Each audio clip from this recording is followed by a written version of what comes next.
महाभारत की समापन रात्रि में गांधारी की आत्मा गहरे कष्ट में डूबी हुई थी। उनके पुत्रों की मृत्यु ने उनके दिल को भारी पीड़ा दी थी। गांधारी ने विश्वास किया था कि भगवान कृष्ण अपनी दिव्य शक्ति से युद्ध को रोक सकते थे, लेकिन जब उन्होंने ऐसा नहीं किया तो उनका क्रोध भड़क उठा। उन्होंने भगवान कृष्ण को श्राप दिया कि 36 वर्षों बाद उनके वंश का विनाश होगा और द्वारका समुद्र में समा जाएगी। समय की धारा बहती गई और 36 साल बाद गांधारी का श्राप सच होने लगा। यदुवंश के लोग आपसी झगड़ों में फंस गए और आपस में ही लड़ने लगे। इस संघर्ष ने द्वारका का पूरा नगर समुद्र में डुबो दिया। एक शांतिपूर्ण दिन भगवान कृष्ण नदी के किनारे एक पेड़ के नीचे विश्राम कर रहे थे। इसी बीच जरा नामक एक शिकारी अपनी तीर चलाते हुए आया। उसने भगवान कृष्ण के चमकते हुए पैरों को हिरण समझ लिया और बाण चलाया। बाण भगवान कृष्ण के पैर में घुस गया। जब शिकारी ने देखा कि उसने हिरण के बजाय भगवान कृष्ण को निशाना बनाया है तो उसे गहरा पश्चाताप हुआ। जरा ने भगवान कृष्ण से कहा, हे भगवान, मैं पूरी तरह से गलत था। इस पाप के लिए मृत्यु दंड भी कम है, कृपया मुझे माफ कर दें। भगवान कृष्ण ने जवाब दिया, तुम्हारी गलती नहीं है, तुम्हारा कर्म मेरे पूर्व जन्म के कर्मों से जुड़ा है, तुम इससे मुक्त हो जाओ। यह कहकर भगवान कृष्ण ने इस संसार को अलविदा कह दिया। जरा ने अर्जुन से संपर्क किया और भगवान कृष्ण की मृत्यु की खबर दी। अर्जुन ने गहरे दुख के साथ भगवान कृष्ण का अंतिम संस्कार किया। उनका शरीर राख में बदल गया, सिवाय उनके हृदय के जो अभी भी जीवंत और दिव्य था। अर्जुन ने हृदय को एक लकड़ी के तख्ते पर रखा और उसे नदी में प्रवाहित कर दिया। हृदय बहते हुए ओडिशा के महानदी तट पर पहुंचा, जहां सब्र नामक आदिवासी समुदाय के प्रमुख विश्वाबासु ने इसे पाया। विश्वाबासु ने इस दिव्य हृदय को समझा और एक गुप्त गुफा में नील माधव की मूर्ति के रूप में पूजा करने लगा। इस पूजा के बारे में केवल आदिवासी समुदाय को ही जानकारी थी। इस बीच अवंती के राजा इंद्रद्युम्न, जो भगवान विष्णु के बड़े भक्त थे,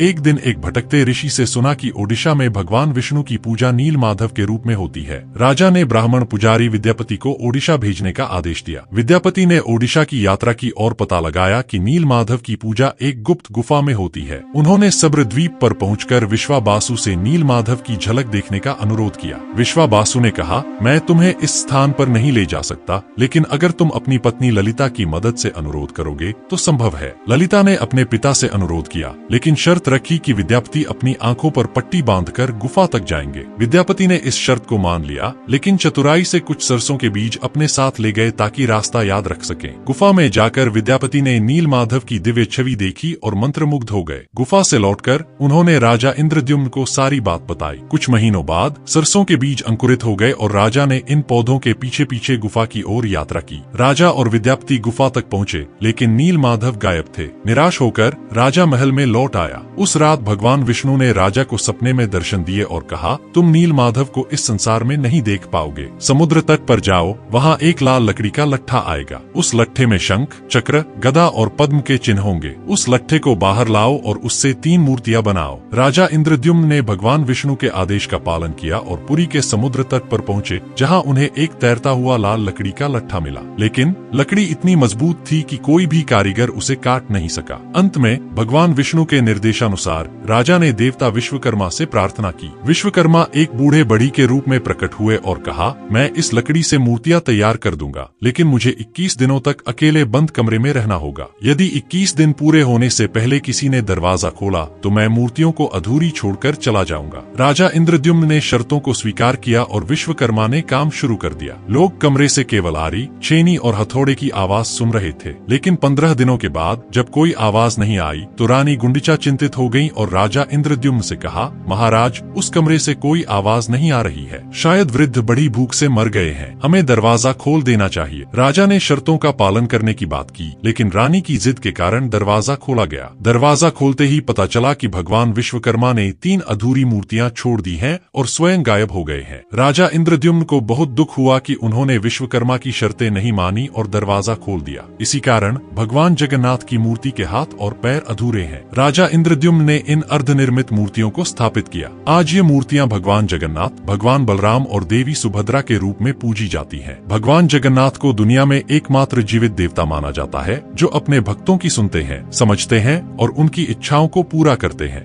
दोस्तों, कमेंट में जय जगन्नाथ लिखना ना भूले।